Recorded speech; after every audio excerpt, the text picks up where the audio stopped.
Hello hello. अब ठीक है बेटा?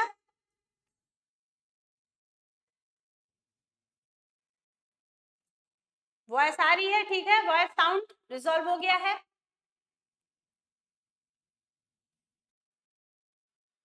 हाय पायल, प्यारे प्रदीप जी, साउंड आया? वॉल्यूम आ चुका है तो थोड़ा सा कंफर्म करें, हम आगे बढ़ें बातों को।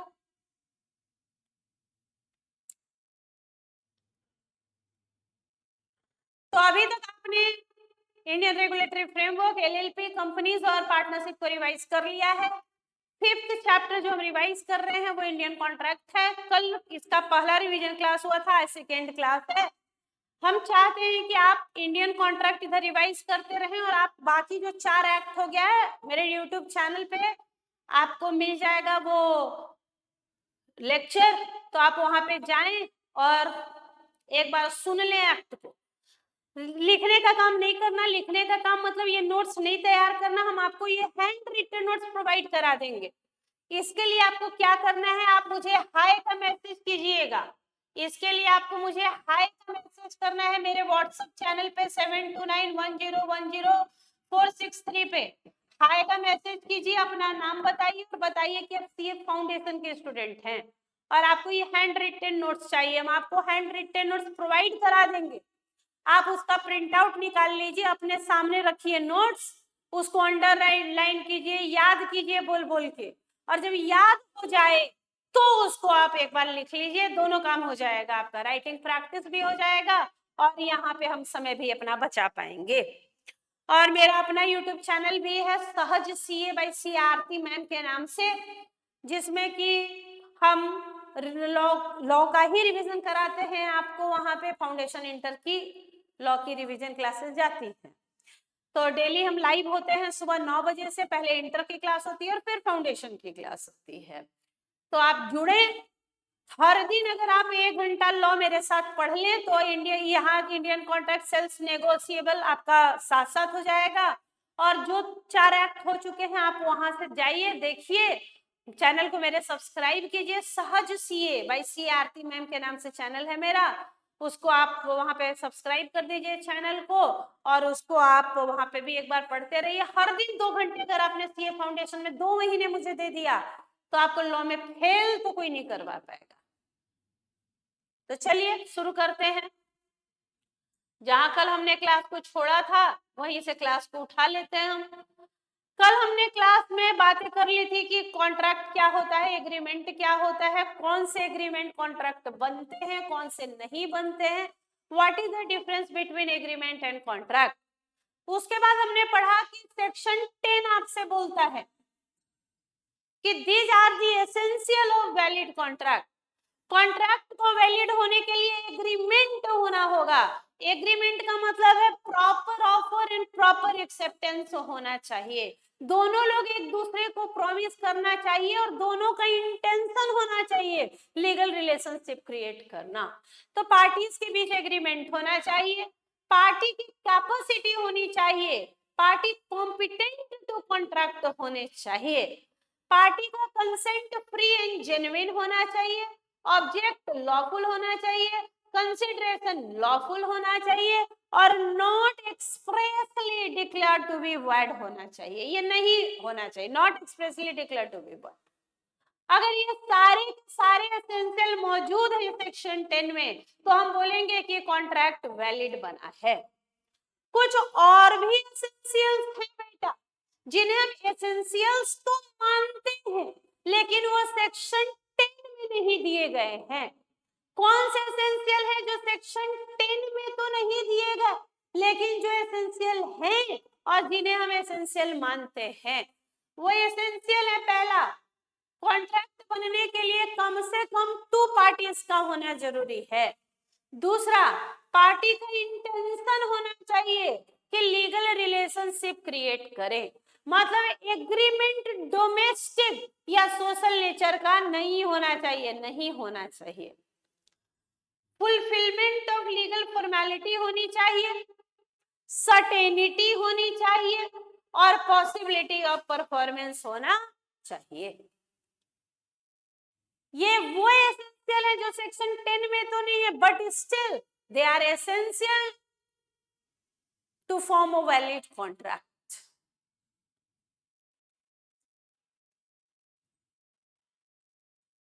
अब हम इन सारे एसेंशियल्स को डिटेल में पढ़ेंगे। तो सबसे पहले हम पढ़ रहे हैं कि these are essentials which are not given under section 10। जो एसेंशियल है वो सेक्शन 10 में नहीं दिए गए, पहले उनको पढ़ेंगे। तो पहला एसेंशियल आपने क्या कहा, जो एसेंशियल है लेकिन सेक्शन 10 में नहीं बोला गया, तो वो एसेंशियल है टू पार्टीज होने चाहिए। Two parties, there must be at least two parties to form a valid contract। Contract के बनने के लिए भैया कम से कम दो लोग चाहिए, एक करेगा ऑफर, दूसरा करेगा एक्सेप्ट। एक होगा ऑफरर, दूसरा होगा ऑफरी। और जब ऑफर एक्सेप्ट होके प्रॉमिस बन जाएगा तो ऑफरर कहलाएगा प्रॉमिसर और ऑफरी कहलाएगा प्रॉमिसी। तो कम से कम दो लोग चाहिए to form a valid contract. Otherwise how an offer and acceptance can be made, otherwise offer acceptance होगा कैसे। आगे, intention to create legal relationship होना चाहिए। There must be an intention on the part of the parties to create legal relationship.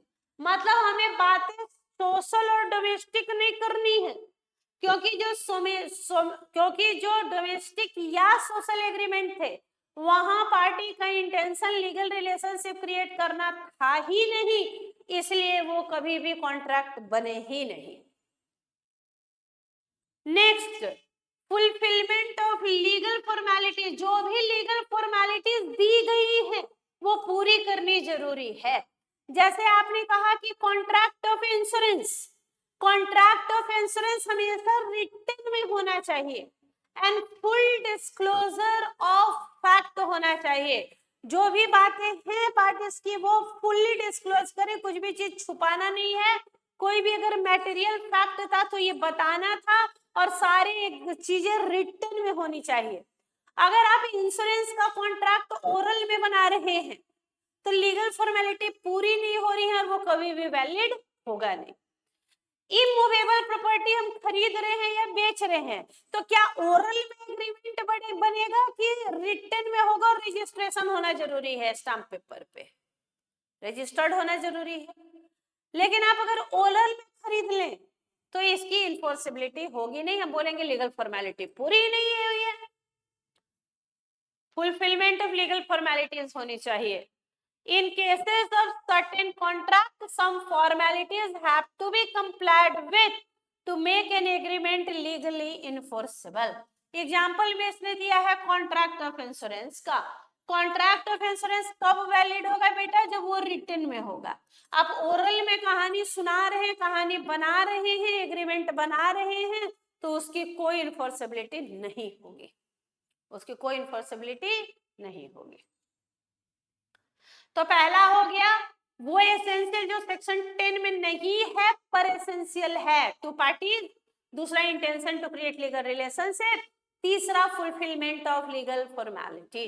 चौथा, certainty होनी चाहिए, certain होना चाहिए। जो भी बातें बोले वो स्पेसिफिक बोले, पर्टिकुलर बोले, सर्टेन बोले, डेफिनिट बोले। एम्बिग्युअस बात, वेग बात मत कीजिए। आपके पास 4 कार है और आपने कहा कि मैं अपनी कार बेचना चाहता हूं आपको 2 लाख में। अब ये इसमें क्या सर्टेनिटी है?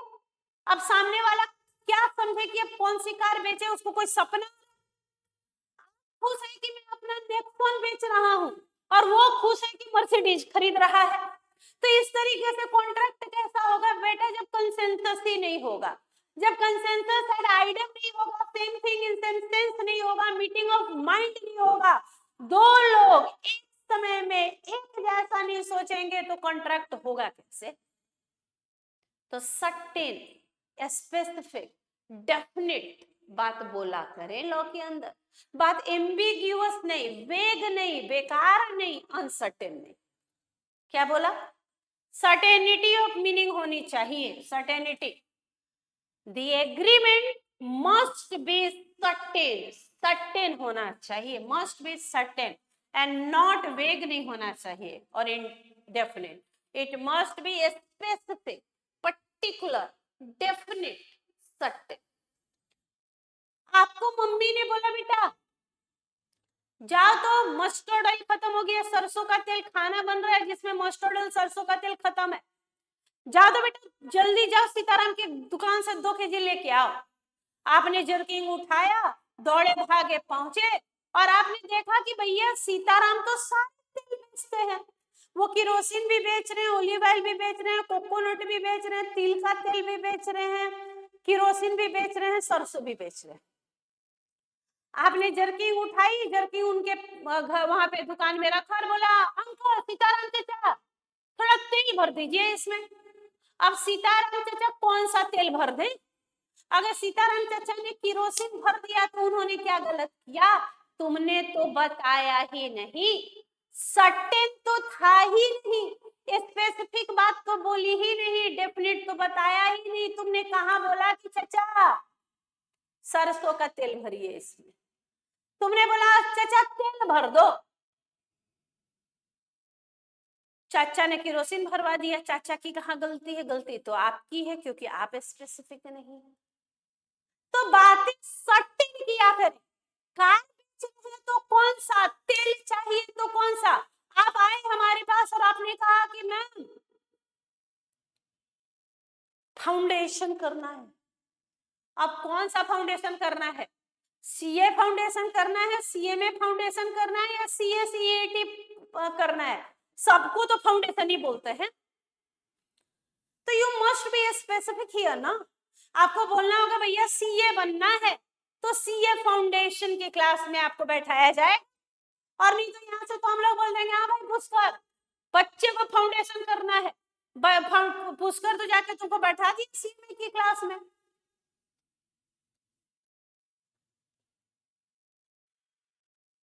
तो स्पेसिफिक, सर्टेन, डेफिनिट होना जरूरी है, एम्बिग्यूअस और वेग बात मत कीजिएगा। नेक्स्ट, पॉसिबिलिटी ऑफ परफॉर्मेंस होना चाहिए। जो टर्म्स हम एग्रीमेंट के रखेंगे उनको परफॉर्म कर पाना पॉसिबल होना चाहिए, इम्पॉसिबल बातें मत कीजिए। आप रास्ते से जा रहे थे, आपने देखा कि एक घर के सामने वो व्हाइट रंग का समियाना लगा हुआ है और कुछ लोग रो रहे हैं। बात तो आपको समझ में आ गई कि भैया इनके घर में किसी की डेथ हुई है इसलिए ये लोग आ रहे हैं, और ये जो व्हाइट कलर का सामियाना है वो इस बात का प्रतीक है कि मौत हुई है घर में। तो आपने बोला कि भैया क्यों रो रहे हैं, रोने की क्या बात है? तो पहले तो आपको देखेंगे ऊपर से नीचे रोने की क्या बात है।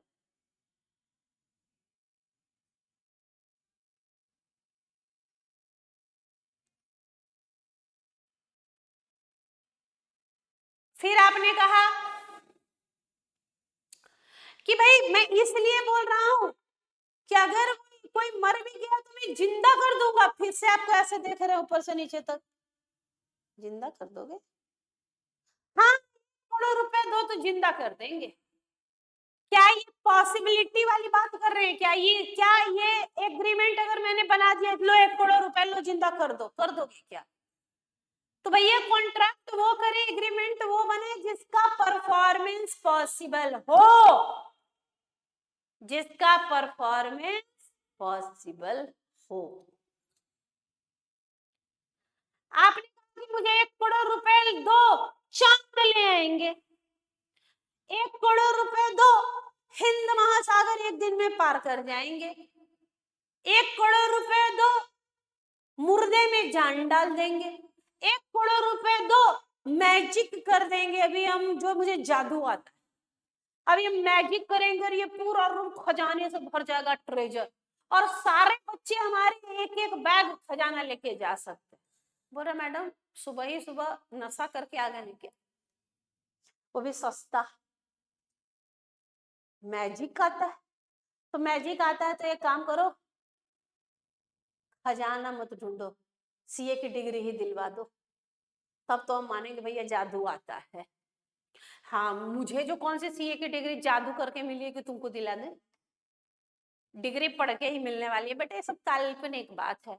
तो मैडम ये सब काल्पनिक बात, ये स्टोरी था बेटा। मतलब पॉसिबिलिटी ऑफ परफॉर्मेंस होना चाहिए, जो भी एग्रीमेंट बनाए, जो भी कॉन्ट्रैक्ट बनाए, उसका परफॉर्मेंस पॉसिबल होना चाहिए। Possibility of performance, an agreement to do impossible. अभी हम सब इम्पॉसिबल बात बोल रहे थे, हिंद महासागर पास कर जाना, चांद को लेके आना, मरे हुए इंसान को जिंदा करना, जादू करना, ये क्या कर रहे थे बेटा? इम्पॉसिबल एक्ट बोल रहे थे, ये वॉइड, ये क्या बेकार की बात है। जैसा अभी तुमने बोला ना कि मैडम नशा कर लिए हो क्या, तो वैसे ही बेकार है, वॉइड है, बेकार है, can not be enforced, can not be enforced, can not be. तो कौन से एसेंशियल है? जो एसेंशियल तो है लेकिन सेक्शन 10 में नहीं है। 5 एसेंशियल, 2 पार्टीज होने चाहिए, intention to create legal relationship होना चाहिए, लीगल फॉर्मेलिटीज पूरी होनी चाहिए, सर्टेनिटी होनी चाहिए और पॉसिबिलिटी ऑफ परफॉर्मेंस होना चाहिए। ये पांचों एसेंशियल तो हैं कॉन्ट्रैक्ट के वैलिड होने के लिए, लेकिन सेक्शन 10 में मेंशन नहीं है। ये सब एसेंशियल तो है बेटा कॉन्ट्रैक्ट के वैलिड होने के लिए, लेकिन सेक्शन 10 में मेंशन नहीं किए गए हैं, सेक्शन 10 में कवर नहीं हुए, सेक्शन 10 में कवर नहीं हुए हैं।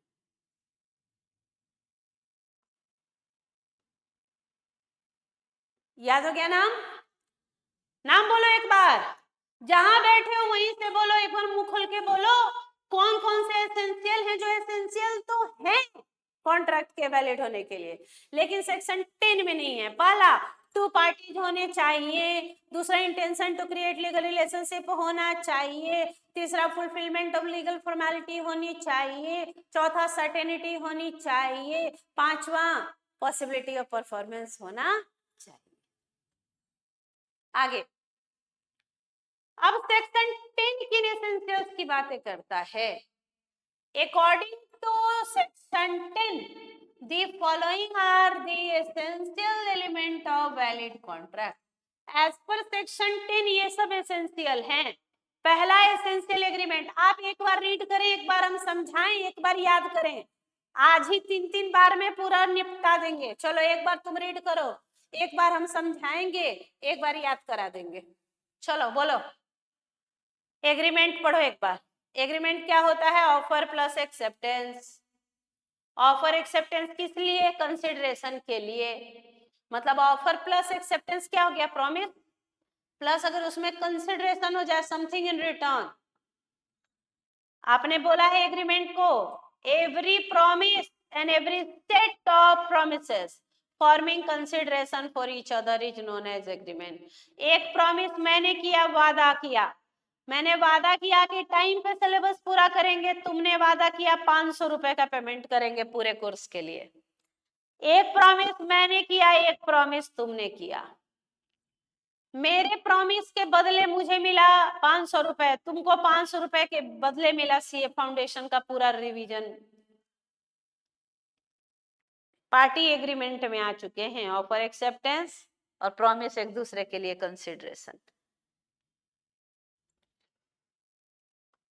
मैंने कहा था कार देंगे, तुमने कहा था 2 लाख रुपए देंगे, मुझे कार के बदले मिलेगा 2 लाख रुपए और तुमको 2 लाख रुपए के बदले मिलेगा कार।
पढ़ लिया बेटा आपने?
आगे बढ़े?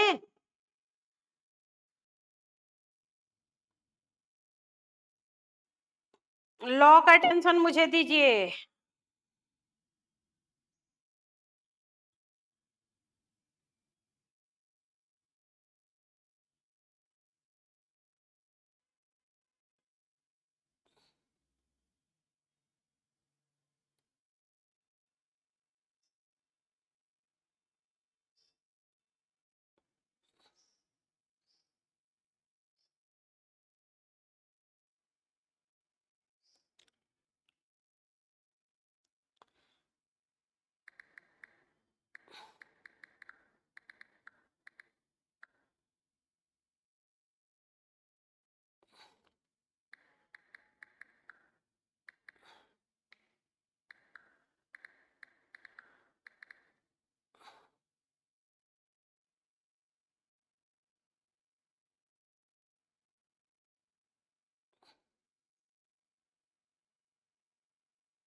चलो बच्चों आगे बढ़ा जाए। फाउंडेशन चलिए खत्म किया जाए सेक्शन 10 के एसेंशियल्स को एक बार याद करके। पहला एसेंशियल एग्रीमेंट का, एग्रीमेंट का मतलब है proper offer and proper acceptance होना चाहिए। Proper offer and proper acceptance होना चाहिए। मैंने कहा अपनी कार बेचना चाहते हैं आपको 2 लाख रुपए में, आपने कहा ठीक है मैं कार खरीदूंगा 2 लाख रुपए में। एक वादा मैंने एक ऑफर किया कि मैं अपनी कार आपको बेचना चाहता हूँ, क्या आप कार खरीदोगे? मैंने किया था ऑफर, मैं था ऑफरर, आपको किया था ऑफर, आप है ऑफरी। आपने ऑफर को जैसे ही एक्सेप्ट किया ऑफर बन चुका है प्रॉमिस, मैं हो गया प्रॉमिसर, आप हो गए प्रॉमिसी। मुझे मेरे प्रॉमिस के बदले, कार के बदले मिलने वाला है 2 लाख रुपया, आपको 2 लाख रुपए के बदले मिलने वाला है कार। कार के बदले 2 लाख रुपए, 2 लाख रुपए के बदले कार, इसको बोलेंगे कि एक का प्रॉमिस दूसरे के लिए कंसिडरेशन बन गया। कंसिडरेशन का मतलब होता है समथिंग इन रिटर्न, जो बदले में मिले, जो बदले में मिले। क्विड प्रोक्यो, कंसिडरेशन, क्विड प्रोक्यो, जो बदले में मिले। मुझे कार के बदले 2 लाख रुपए मिल रहे हैं, आपको 2 लाख रुपए के बदले कार। आपने डिफाइन किया था एग्रीमेंट को, every promise and every set of promises forming consideration for each other. दूसरा एसेंशियल जो सेक्शन 10 बोलता है वो है पार्टी की कैपेसिटी होनी चाहिए, party competent to enter into contract होने चाहिए। पार्टी की क्या होनी चाहिए? Capacity. Party competent to contract होने चाहिए। कैपेसिटी टू कॉन्ट्रैक्ट का मतलब है एबिलिटी होनी चाहिए, लीगली, लीगल एबिलिटी होनी चाहिए to enter into valid contract. Section 11 बोलता है कि कैपेसिटी का मतलब क्या है। Section 11 of Indian contract act specified that every person is competent, हर वो व्यक्ति कॉम्पिटेंट है जो 18 साल या उससे अधिक उम्र का है, who is of the age of majority, जो मेजर है। मेजर का मतलब है जिसकी भी उम्र 18 साल या उससे अधिक है वो कॉम्पिटेंट है। दूसरा, जो भी साउंड माइंड का है वो कॉम्पिटेंट है। जो भी मेजर है मतलब 18 साल या अधिक उम्र का, जो भी साउंड माइंड का है, और who is not otherwise disqualified from contracting, और जो किसी भी लॉ में डिस्क्वालीफाई नहीं है वो कॉम्पिटेंट। तीन लोग कॉम्पिटेंट है, major, sound mind, not disqualified by law. मुंह खोल के बोलो, 3 लोग हैं जो कॉम्पिटेंट हैं, 3 लोग हैं जो कॉम्पिटेंट हैं। जो भी मेजर है, मेजर है मतलब जिनकी भी उम्र 18 साल या अधिक उम्र है, जिनकी भी उम्र 18 साल या अधिक है। दूसरा, जो भी साउंड माइंड के हैं, और तीसरा जो नॉट डिस्क्वालीफाइड है, जो किसी भी लॉ में डिस्क्वालीफाइड नहीं है। वी कैन से, हम इसका उल्टा उल्टा बोले तो, उल्टा उल्टा बोले तो जो माइनर है, जो अनसाउंड माइंड है, जो लॉ में डिस्क्वालीफाइड है, वो इनकॉम्पिटेंट है, वो कॉन्ट्रैक्ट नहीं बना सकता। जो भी माइनर है मतलब जिसकी भी उम्र 18 साल से कम है, जो भी अनसाउंड माइंड का है और जो लॉ में डिस्क्वालीफाइड है वो इनकॉम्पिटेंट है। उसकी कैपेसिटी नहीं कि वो कॉन्ट्रैक्ट कर सकता है, वो इनकॉम्पिटेंट है, उसकी कैपेसिटी नहीं है कि वो कॉन्ट्रैक्ट कर सकता है। अब इनको डिटेल में पढ़ेंगे, इनको डिटेल में पढ़ेंगे चैप्टर 3 में। जब आएगा कैपेसिटी के बारे में पूरी बात बताएगा, साउंड क्या, अनसाउंड क्या, कौन कौन डिस्क्वालीफाइड है, माइनर का पोजीशन बताएगा कि माइनर क्या कर सकता है, नहीं कर सकता, वहां डिटेलिंग पढ़ेंगे सेक्शन 11। अभी आपको बोला कि कैपेसिटी का मतलब है कि हर व्यक्ति कॉम्पिटेंट है जो मेजर है, साउंड है और किसी भी लॉ में डिस्क्वालीफाई नहीं है। फ्री कंसेंट होना चाहिए, पार्टी का जो कंसेंट ले, जो उसकी सहमति लेनी है, जो उसका एसेंट लेना है, जो उसकी मर्जी लेनी है, वो फ्री एंड जेन्युइन, बिल्कुल स्वतंत्र होके। मैंने आपको बंदूक दिखलाया और बोला बोलो मेरी कार खरीदोगे कि नहीं खरीदोगे 2 लाख रुपए में, अब भैया जान है तो जहान है, आप डर के मारे कार खरीद रहे हैं तो क्या आपका कंसेंट फ्री है? बिल्कुल नहीं। तो कंसेंट कैसा होना चाहिए? Free and genuine. कंसेंट होना चाहिए फ्री एंड जेन्युइन। तो इसने कहा कंसेंट का मतलब होता है कंसेंसस एड आइडम। कंसेंट का मतलब क्या होता है बेटा? Consensus ad idem. Consensus ad idem का मतलब same thing in same sense at the same time. Consent होना चाहिए फ्री एंड जेन्युइन।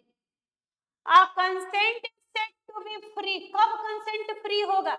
जब वो 5 रीजन से ऑप्टेन नहीं किया जाएगा। इनमें कोई रीजन नहीं होना चाहिए कंसेंट ऑप्टेन करने का। अगर आपने इनमें से किसी तरीके से कंसेंट ऑप्टेन किया तो वो कंसेंट फ्री नहीं माना जाए। अगर आपने पार्टी का कंसेंट ऑप्टेन किया कोअर्जन करके, पार्टी का कंसेंट ऑप्टेन किया अनड्यू इन्फ्लुएंस करके, पार्टी का कंसेंट ऑप्टेन किया फ्रॉड करके, पार्टी का कंसेंट ऑप्टेन किया मिसरिप्रेजेंटेशन करके या मिस्टेक से, तो फिर वो कंसेंट फ्री नहीं। पार्टी का consent coercion, undue influence, fraud, misrepresentation, mistake से ऑब्टेन नहीं करना। पार्टी का कंसेंट ऑब्टेन करना है free and genuine. Free and genuine तरीके से पार्टी का कंसेंट ऑब्टेन करना है। Free and genuine, free and genuine. Party का कंसेंट ऑब्टेन करना है फ्री एंड जेन्युइन।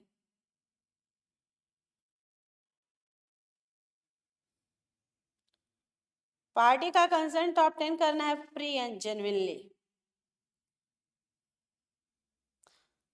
कोई दबाव नहीं, डरा के नहीं, धमका के नहीं, गलत बता के नहीं, गलती करके नहीं, फ्रीली एंड जेन्युइनली।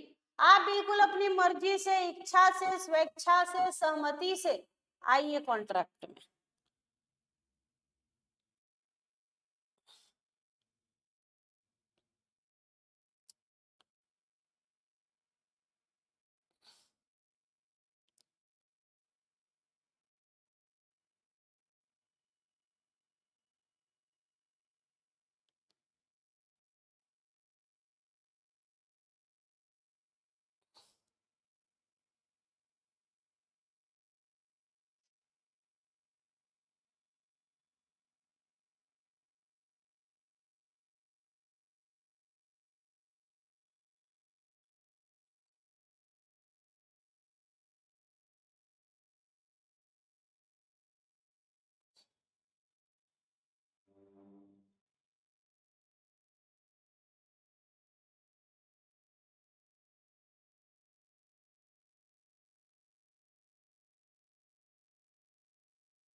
तो पार्टी का कंसेंट कैसे लेना है? Free and genuine. ना कोअर्जन से, ना इन्फ्लुएंस से, ना फ्रॉड से, ना मिसरिप्रेजेंटेशन से, ना मिस्टेक। अब इनको भी पढ़ेंगे यूनिट 3 में कि कोअर्जन क्या, कैसे, अनड्यू इन्फ्लुएंस क्या, फ्रॉड क्या, मिसरिप्रेजेंट, इनके डिटेलिंग चैप्टर 3 में। यहाँ नाम पढ़ना है। आगे ऑब्जेक्ट भी कैसा होना चाहिए, पर्पस भी कैसा होना चाहिए कॉन्ट्रैक्ट में जाने का? लॉफुल। ऑब्जेक्ट का मतलब होता है पर्पस या स्कोप। जिस पर्पस से हम कॉन्ट्रैक्ट कर रहे हैं वो पर्पस भी लॉफुल होना चाहिए। अब हम आपसे बोल रहे हैं कि हम आपको ड्रग्स बेचना चाहते हैं, लॉफुल है। हम आपको बोल रहे हैं कि चलो लिक्कर की दुकान खोल देते हैं बिना सीजी से लाइसेंस लिए, तो क्या ये लॉफुल है? चलो आर्म्स वगैरह बेचने का धंधा शुरू करते हैं, तो क्या ये लॉफुल है? बोल रहे हैं नहीं, ये लॉफुल नहीं है। तो आप जो भी पर्पस करें, ऑब्जेक्ट करें, स्कोप, वो लॉफुल होना चाहिए। क्योंकि अगर आपका कॉन्ट्रैक्ट में जाने का पर्पस लॉफुल नहीं है तो कॉन्ट्रैक्ट कभी वैलिड नहीं होगा। नेक्स्ट, कंसिडरेशन भी लॉफुल होना चाहिए बेटा। लॉफुल कंसिडरेशन, कंसिडरेशन का मतलब होता है समथिंग इन रिटर्न। तो जो समथिंग इन रिटर्न मिले वो भी क्या होना चाहिए? लॉफुल। समथिंग इन रिटर्न मतलब quid pro quo, it must be lawful to form, ये भी लॉफुल होना चाहिए। मैंने आपको कार बेचा, आपने मुझे 2 लाख रुपए दिए, वो कार चोरी का है, चोरी का, कंसिडरेशन अनलॉफुल हो गया, तो कॉन्ट्रैक्ट वैलिड नहीं होगा। नेक्स्ट है not expressly declare to be void होना चाहिए, एक्सप्रेसली वॉइड डिक्लेयर नहीं होना चाहिए, not expressly declare to be void. कुछ ऐसे एग्रीमेंट है बेटा लॉ में जिनको लॉ ने एक्सप्रेसली बोला है कि भैया ये तो बेकार है, ऐसा कोई काम मत करना। Agreement in restraint of trade, आप किसी को उसका लॉफुल बिजनेस प्रोफेशन धंधा करने से नहीं रोक सकते। Agreement in restraint of marriage, आप किसी को भी शादी ब्याह करने से नहीं रोक सकते, except agreement to agreement in restraint of legal proceeding, आप किसी को लीगल प्रोसीडिंग में जाने से नहीं रोक सकते। अगर आप ऐसा रोक रहे हैं, एग्रीमेंट कर रहे हैं, तो वो बेकार की एग्रीमेंट है, वॉइड एग्रीमेंट है। तो इसने कहा कि the agreement entered into must be which the law declared to be either void और इलीगल। आप ऐसा कोई काम मत कीजिएगा जो पहले से ही लॉ में इलीगल है या वॉइड है। There are certain agreement which are expressly section 24 to 30 में और section 56 impossibility of performance बोले हम, या हम एग्रीमेंट इन जहां जो है कंसिडरेशन अनलॉफुल है ही नहीं कंसिडरेशन, या एग्रीमेंट रेस्ट्रेंट ऑफ ट्रेड है, लीगल प्रोसीडिंग है, मैरिज है, ये सब अनसर्टेनिटी है, ये सब तो बेकार के एग्रीमेंट है। लॉ ने पहले ही ये सबको क्या डिक्लेयर करके रखा है, वॉइड। तो ऐसा एग्रीमेंट जिसको लॉ ने पहले से ही वॉइड या इलीगल बोला है वो नहीं बनाना, क्योंकि अगर आप ऐसा एग्रीमेंट बनाते हैं तो लॉ में उनकी कोई वैलिडिटी नहीं होगी और वो बेकार के एग्रीमेंट हो जाएंगे। तो आज आपने एसेंशियल्स पढ़ डाली, 11 एसेंशियल्स।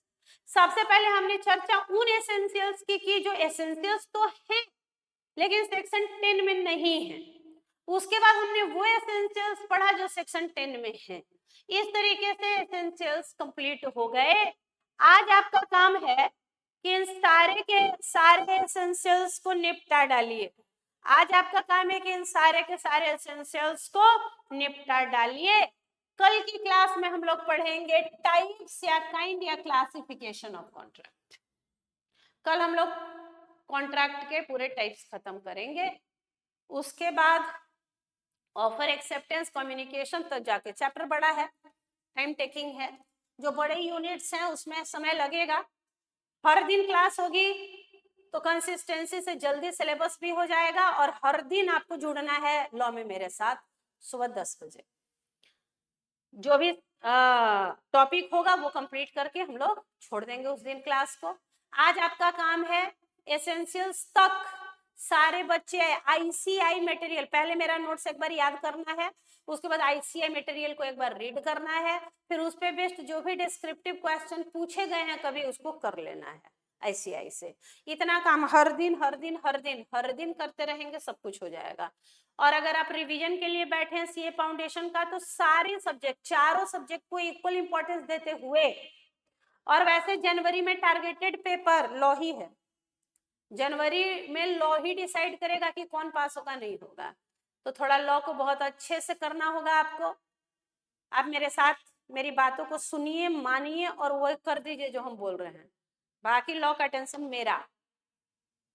चलिए कल फिर आपसे मुलाकात होगी, तब तक के लिए थैंक यू वेरी मच। बने रहें, मस्त रहें, स्वस्थ रहें, व्यस्त रहें। Thank you.